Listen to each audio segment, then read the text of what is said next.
محمد صلی علی رسول کریم اما بعد فاعوذ باللہ من الشیطان الرجیم بسم اللہ الرحمن الرحیم۔ انسان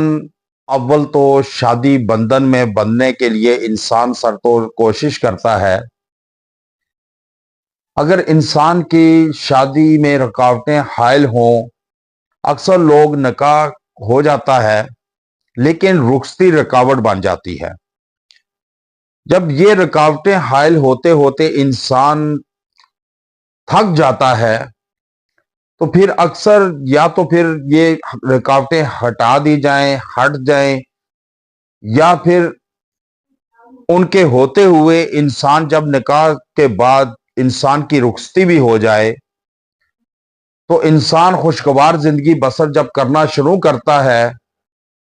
تو سب سے زیادہ اگر کوئی فیس کرنا پڑتا ہے کسی کو مشکلات، پریشانیاں، تکلیفیں، تو وہ ہے عورت۔ اب عورت کمپرومائز کا نام ہے، نام دیا گیا ہے کہ کمپرومائز کرنا ہے۔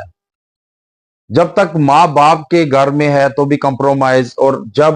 خاوند کے گھر چلی جاتی ہے سسرال میں بیاہ کر تو وہاں بھی اس کو کمپرومائز کرنا پڑتا ہے، یا تو ساس سسر نندوں کے ساتھ، دیور کے ساتھ، جیٹھ کے ساتھ،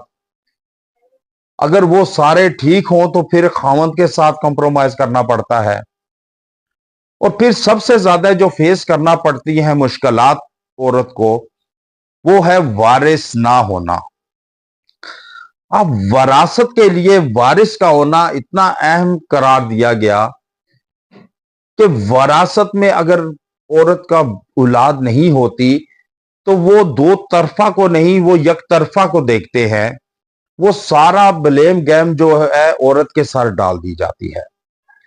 اور اس کو تانے دیے جاتے ہیں کہ اولاد نہیں ہوتی، ابھی تک اولاد نہیں ہوئی، حالانکہ عرصہ بھی درکار نہیں ہوا، ابھی تک 4 5 6 ماہ 8 ماہ، سال، 1.5 سال، 2 سال ہوئے، لیکن وراثت کی، وارث کی گردان شروع ہو جاتی ہے۔ اور پھر آہستہ آہستہ کرتے کرتے یہ لڑائیوں میں کنورٹ ہو جاتی ہے، ذہنی کوفت شروع ہو جاتی ہے، ڈپریشن میں چلی جاتی ہے خواتین، اور اس طریقے سے گھر بار کو نہیں چلا پاتی کہ جس طریقے سے ایک نارمل خواتین چلاتی ہیں۔ اب وارث کے لیے آج میں اس وارث کی جو بلیم گیم ہے اس سے نکالنے کے لیے آج قرآنی وظیفہ لایا ہوں کہ جس کے کرنے پر انشاءاللہ تعالی نیک صالح اولاد عطا فرمائے گا اللہ۔ اور یہ جو مسائل خواتین کے سر تھوپ دیے جاتے ہیں، اولاد کا نہ ہونا، وارث کا نہ ہونا، اس سے چھٹکارا مل جائے گا اور احسن طریقے سے خوشگوار زندگی بسر کریں گی۔ اب وہ وظیفہ کیا ہے کہ آپ نے اول و آخر درود ابراہیمی کے ساتھ آپ نے پڑھنا ہے ربی لا تذرنی فردا وانت خیر الوارثین۔ یہ آپ نے 313 مرتبہ اول و آخر ایک ایک مرتبہ درود ابراہیمی کے ساتھ آپ پڑھیں اور دعا کریں، پانی پہ دم کریں اور پیئیں، میاں بیوی دونوں۔ انشاءاللہ تعالی اللہ تعالی نیک صالح، اے میرے رب مجھے اکیلا نہ چھوڑ، اور تو سب سے بہتر وارث ہے، اور انشاءاللہ تعالی آپ دیکھیں گے کہ اللہ آپ کا وارث بنے گا، اور انشاءاللہ آپ کو بھی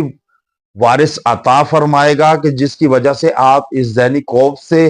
پریشانی، تکلیف سے نکلیں گی۔ وآخر دعوانا ان الحمد للہ رب العالمین۔